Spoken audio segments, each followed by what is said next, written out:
Hi class 8, this is your poem Unit 3 in the Bazaars of Hyderabad. इसमें हम करेंगे आपके question answers. This is your book communicate in English and yes बेटा आपके जो poem है in the bazaars of Hyderabad इसकी अलग से मैंने एक्सप्लेनेशन वीडियो बना दी है. आप इसकी एक्सप्लेनेशन वीडियो देख सकते हैं. सेकेंडली आपके ये जो बुक के क्वेश्चन आंसर्स है यहाँ पर डिफरेंट है और एक रत्ना सागर लिविंग इंग्लिश की बुक है उसके भी आपके क्वेश्चन आंसर्स मैंने ऑलरेडी चैनल पे अपलोड कर दिए हैं. तो आप कम्युनिकेट इन इंग्लिश के देखना चाहिए तो यहाँ पर क्लिक कर सकते हैं कम्युनिकेटिव इंग्लिश की प्लेलिस्ट पे. और अगर आपने देखना है ये लिविंग इंग्लिश रत्ना सागर का तो आप 7th एंड 8th क्लास की एक प्लेलिस्ट बना रखी है मैंने, वहां पे जाके आप उसका सॉल्यूशन ले सकते हैं. एंड यस आपको और भी आपकी वीडियोस मिलेंगे बहुत सारी सब्जेक्ट से रिलेटेड आपके मतलब बहुत सारी डिफरेंट बुक्स की आपको वीडियोस यहाँ पे मिल सकती है. So you can subscribe the channel for the coming videos and check the playlist which are already uploaded on the channel. So let's move to the poem. The very first I will tell you what is the summary of the poem.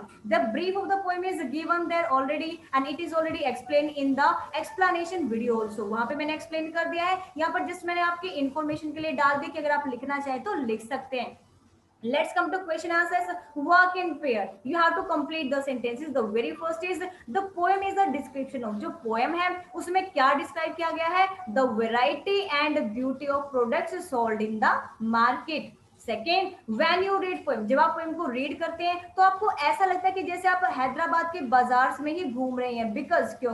Because of the images the poet has touched all the 5 senses making us feel as we are in the market.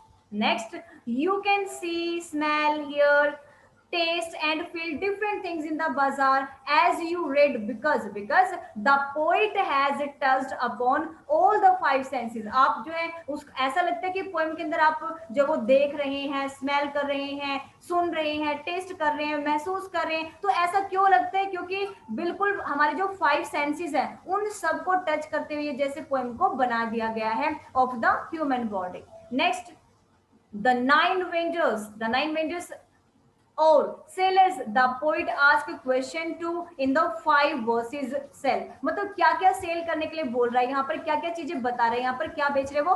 Fruits, flowers, henna, sandalwood, mirrors, rice, dice and wristlets, anklet, bells, cover of the sword, garland of flowers. मतलब ये सारी चीजें यहाँ पर जो वो बाजार के अंदर देखी जा रही है जिनको कि वो बेचने के लिए रेडी है. अब चलते हैं आपके पोएम में. Second question B, explain these phrases और lines from the poem.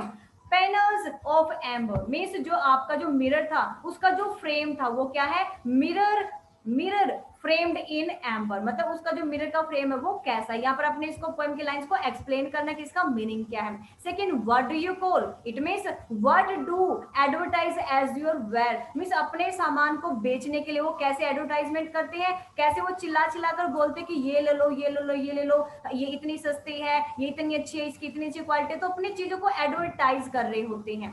Bells for the feet of the blue pigeon it means क्या है कि लिटिल बेल्स मतलब छोटी छोटी बेल्स बनाना, घंटियां बनाना, which are meant to be tied on the feet जिनको कि पैरों में बांध सकते हैं. जो कि ब्लू पिजन्स मतलब जो ब्लू कलर के जो पिजन्स होते हैं ना उनके मतलब पैरों में बांधा जा सकता है तो वो यहाँ पर बताई गई है. Crowns for the bro of a bridegroom जो दूल्हा होता है उसके लिए जो क्राउन बना है इसका मतलब क्या है कि जो फ्लावर गर्ल्स हैं वो बुन रही हैं क्राउन को, या फिर आप बोल सकते हो सहरा जो दूल्हे का सहरा होता है ना उसको बुन रही है वो यहाँ पे. ठीक है, तो इसकी ये एक्सप्लेनेशन है. अब चलते हैं क्वेश्चन आंसर्स पे. आपको यहाँ पर 5 वर्ड्स लिखने हैं जिनमें कि डिस्क्राइब किया गया है मॉल या सुपर मार्केट को. तो सबसे पहले मैंने लिया है डिलाइटफुल जैसे कि visiting a mall is a delightful experience. उसको अपने सेंटेंस में भी फ्रेम करना है. ठीक है, कि किसी भी मॉल में जाना बड़ा डिलाइटफुल होता है, बहुत ही अच्छा एक्सपीरियंस होता है. नीट का क्या आएगा? The shop is neat and clean. आप ऐसे बिल्कुल शॉर्ट सेंटेंस लगा सकते हो. The shop was decorated very neatly. Okay, या फिर वेरी नीट एंड क्लीन थी वहां पर. सो ग्रैंड क्या यहाँ पर? The entrance to the mall looks grand मतलब बहुत अच्छा लगना है यहाँ पर. और ग्लैमरस क्या होता है? Glamorous surroundings lead to the entrance door. Entrance के डोर पर जो एंट्रेंस दरवाजा होता है यहाँ पर वो बहुत ही ग्लैमरस, बहुत ज्यादा मतलब बहुत ज्यादा अच्छा लग रहा था. यहाँ पर ग्लैमरस था बिल्कुल, बहुत ही शाइन और बहुत डेकोरेटेड था यहाँ पर. Fashionable, the most interiors are lined with fashionable shop, मतलब जो मॉल के अंदर जैसे हम गए तो वहां पर जितने भी इंटीरियर्स थे, जितना भी सामान था, वो सारी फैशनेबल शॉप जो थी वो उन पर भरी पड़ी थी।